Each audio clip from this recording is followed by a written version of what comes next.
Appearing at the Blue Max at the Hyatt Regency O'Hare in Chicago is Al Martino these days, and it's a pleasure to have you on the line. Al, how are you? Thanks, Ken. This is my first appearance here at the Blue Max. I find it a very, very interesting room. It looks like a very small theater, and I like the way it's laid out. Very intimate, isn't it? Yes, it is, and it's most important thing is, there are rooms and there are rooms, and this one, that as soon as you get up on the stage, you feel comfortable, and you can immediately communicate with the audience. They're not too far away; they're right there in front of you. Do you get the feeling that people in Chicago identify with you? Are they an easy audience? Is what I'm asking, I guess. Well, yeah, I think so. I think I can relate to people here a lot better than maybe other places. For example, a lot better than I can if I was in maybe Louisiana or let's say Georgia or the South. Of course, the people in Chicago are as close to me as the people in Philadelphia. That's where I was born and raised in Philadelphia. I'm trying to think how you got your start in the music biz. Peggy Lee has been at the Blue Max, and of course Lainey Kazan was there before you. But I got to talking with those people, and then mentioned to Peggy Lee. Of course, she goes way back in the big band days, and she talked about how her career changed over the years, from the days when she was singing as a vocalist for a big band versus now, where she is the star performer when she goes out. Did your career kind of go through that kind of a transition too? Not as much as her, because she was in the big band era. I wasn't. I came after that. I came in '52. That this is when the big bands were sort of, going their way out, and singers were on their way in. Of course, a lot of transitions have been made since then, though. And look what's happening with records and music today. That's the change I'm talking about. I mean, I've changed my style at times to fit the song, but it wasn't what you call a direct transition. It was slow. It all depended upon the material. There is so much money to be made in the music biz these days. It must be very hard for a person who's just getting started now to get that break, I would think. Well, we were just talking about that yesterday over the air. Someone had called and said that they wanted to be a singer, and would I give them advice? And the advice that I gave them is what I would repeat again, is that there is too much competition today. I really don't know whether it would work out for anyone coming in the singing scene today, because the expense it is to make a record and to get started. It's astronomical, the expense. 100, maybe 200 times more than what it was when I first started. It's just unbelievable the amount of money that is needed just to get going. So I don't know whether that would be advisable to get into this business. I really think it over. It's kind of frightening, too. We got to talking with a real estate agent out in Los Angeles now, and she was talking about some of the prices that people are paying for real estate these days, and it is astronomical what prices are being put on homes and everything else out there. It's a very frightening time, really. Yes, that's right. I live in Beverly Hills, so you can imagine what the prices are out there. I don't know how long it's going to last. I certainly hope that the economy would turn around a little bit. It's affecting everybody. Just everybody that walks. It's an unbelievable situation we're all in, and it's discouraging at times, because we just came off the road. We did a Canadian tour, and the tour financially didn't turn out what we expected. And I understand that big rock groups today will not go on tour because, as you know, their entourage consists of about 30 or 40 people, and they cannot economically make out. But, that's why they always have to demand such a large arena to perform in automatically, because that's the only way you can bring in the revenue you need, right? Well, it's true, but, they must do the business, too. Someone will lose money. It'll be the promoter or somebody. But the inflation situation has slowed down everything, and I can see the pinch wherever I go. Well, you're not the first one to say it. I've heard it before. But it is a little frightening. And, of course, when people, when you talk about a star performer, such as an Al Martino, you're talking big bucks to bring somebody to town. And yet, maybe there's not as much profit there as you need, because transportation costs have gone up. You have musicians that back you up, and they make a decent salary. And Absolutely. And I'm hoping that we will we will see all that change in the next year. I think we can all survive in a couple of years. There's no doubt about that. There's no use to be panicking now. But things will start being on the favorable side, I'm sure, in a short time. Yeah. There are some great Al Martino songs that just come to mind whenever I talk to you or think about you, Al. Of course, the big thing that I suppose is still considered recently in a lot of people's minds was the Godfather music that you did, and the theme from the Godfather. But do you have any favorite records when you go back and you look back on your repertoire? What kind of things really stick in your mind? Well, of course, the ones that I like never made it. that never fails. And the ones that you think that are going to be a tremendous hit, sometimes they fall short as well. Why do you figure that happens, Al? Do you think it's just promotion, or the fact that it's not played enough on radio stations, or what? You mean why a record just... Why are some records really climbing right to the top while other ones don't? It's a matter of the song. I'm afraid it's the song. The bottom line is the song. I don't know whether it's lack of promotion. I just think it's a lack of the quality of song.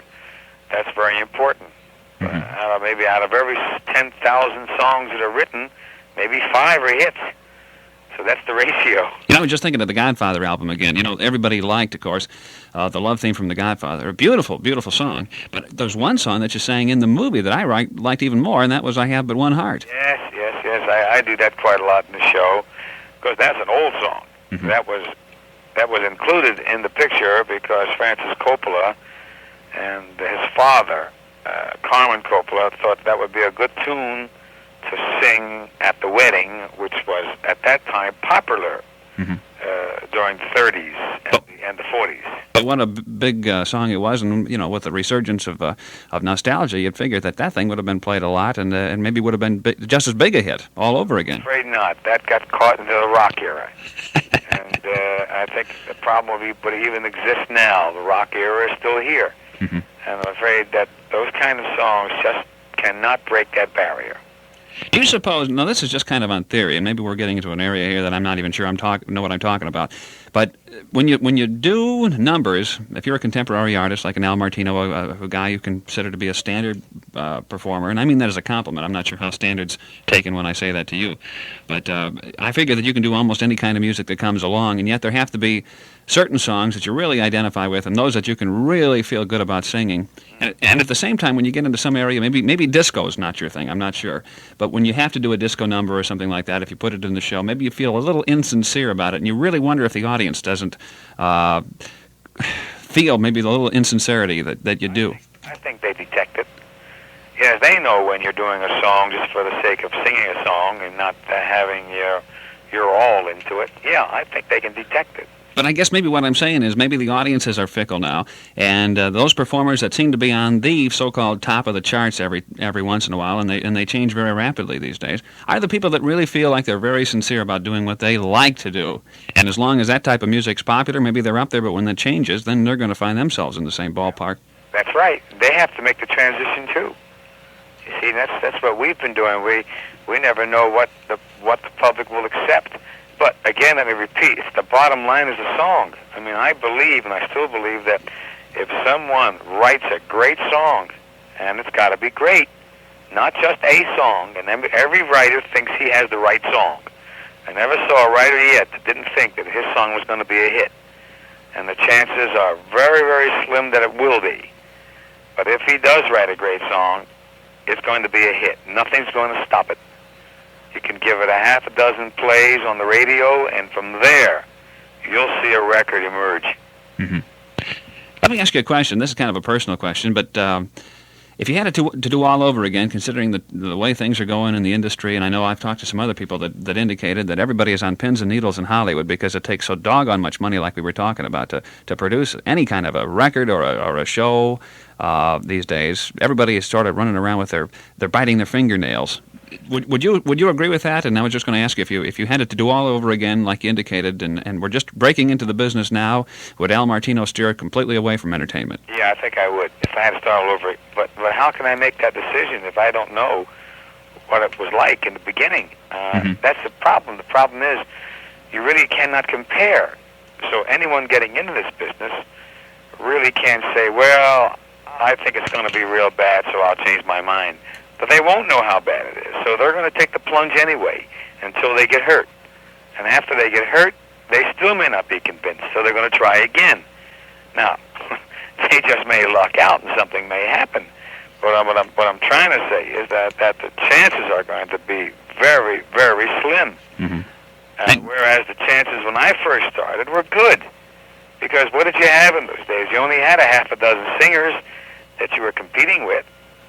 All you had were a half a dozen. You had Sinatra, you had Perry Como, there was Tony Martin, Frankie Lane, and you had a few female singers as well. So really, there wasn't any problem.